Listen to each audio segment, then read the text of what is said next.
Section 101, Title 1, Established Justice, Section 101, Findings and Purpose. The Congress finds the following. 1. Americans have a constitutional duty to establish justice, and we are failing as a nation. 2. The United States has become the most incarcerated country in the world. Just 50 years ago, the United States had an incarceration rate on par with most other Western democracies. And while their crime rates today are at nearly identical levels, America's incarceration rate is 5 times higher. 3. The American people are not the most evil people in the world. Therefore, something has gone wrong with our criminal justice system. 4. The policy decisions that have led America down the path of mass incarceration have created intergenerational trauma and trapped people in cycles of poverty. Mass incarceration leads to many other societal problems, with nearly 65% of families with an incarcerated or detained family member struggling to meet basic needs, including housing, health, food, employment. Children with an incarcerated parent are nearly 6 times more likely to be expelled from school and increasingly less likely to graduate from college than children without incarcerated parents. 5. There exists a moral and societal obligation to reform the American legal system so that it is smaller, safer, less punitive, more humane, constantly striving towards the ideal of liberty and justice for all. The federal government has a tremendous impact on the operation of the criminal legal system at the federal, state, and local levels, and with that power comes great responsibility. 6.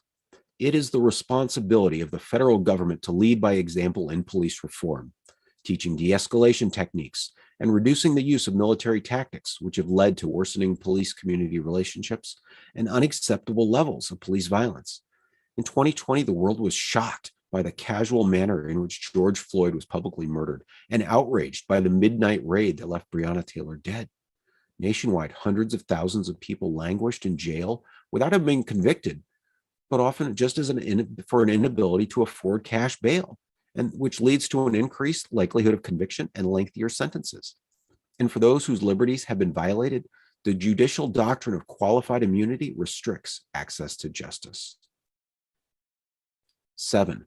It is the responsibility of the federal government to lead by example by reforming punitive sentencing policies, frequently in service of the war on drugs, which have driven up incarceration rates even as crime has fallen over the last 40 years.